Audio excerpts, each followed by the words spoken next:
Good morning, everybody. Welcome to another Daily Market Report brought to you by Mike Bjork. Today is Tuesday, October 23rd. Hope you guys are having a great morning thus far.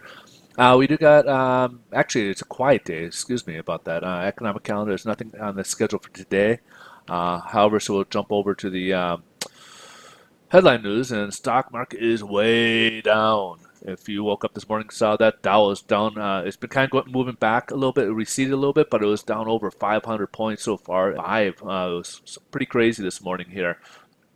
Now we do got, we're in the middle of the Q3 earnings reports, and two of them, bellwethers, kind of disappointed. So this is kind of what happened here. We got 3M came with disappointing numbers, and Caterpillar came out with disappointing numbers. So that's kind of affecting the market quite a bit here. So with those, we're also kind of looking at some geopolitical aspects here. We got, the U.S. and China trade spat.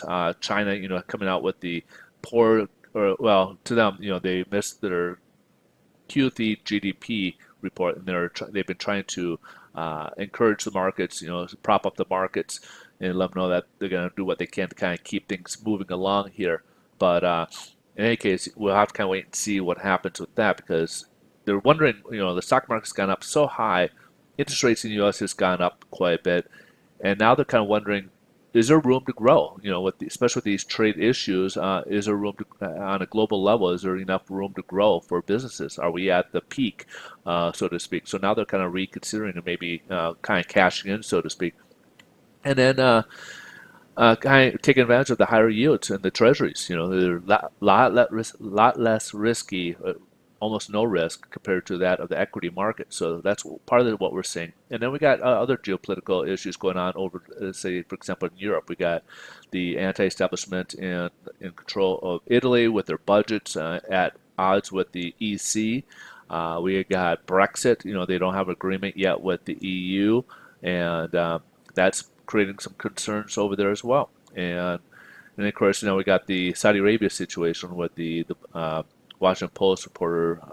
I believe, if I recall, they believe him to be dead, and if there's going to be any repercussions with that. So there's possible, they think that oil could have a spike as well.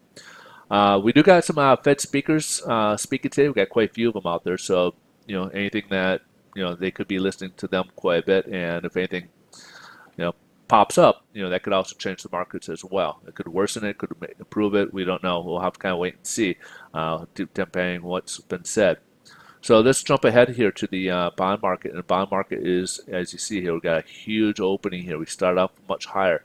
At one point, we were up like 33 basis points. Right now, we're currently up about 28 basis points. So that gives lenders pricing for the better. As you saw, we're closer down here to the floor, and we have a lot of room here to grow before we even touch the 25-day moving average. So we got a lot more room. We could potentially go up in the meantime. And as you can see, we're also in this overbought or oversold position here on the stochastic calendar here. Now on the 10-year Treasury, as you see, the yields have dropped quite a bit. We were down to about 311. Now we're hanging at right about the 312 range here, and touching right off the 25-day moving average. So we'll have to, again, wait and see if yields get pushed down lower as well. If the yields get pushed down lower, that's going to help mortgage-backed securities and show a continuation of some improvement or relief in the interest rates. Now, do I think that's going to be long-term?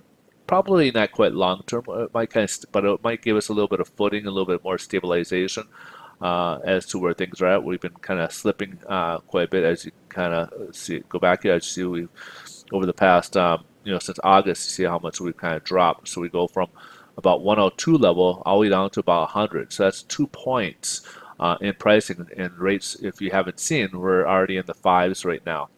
We've already passed the fours and into the fives right now.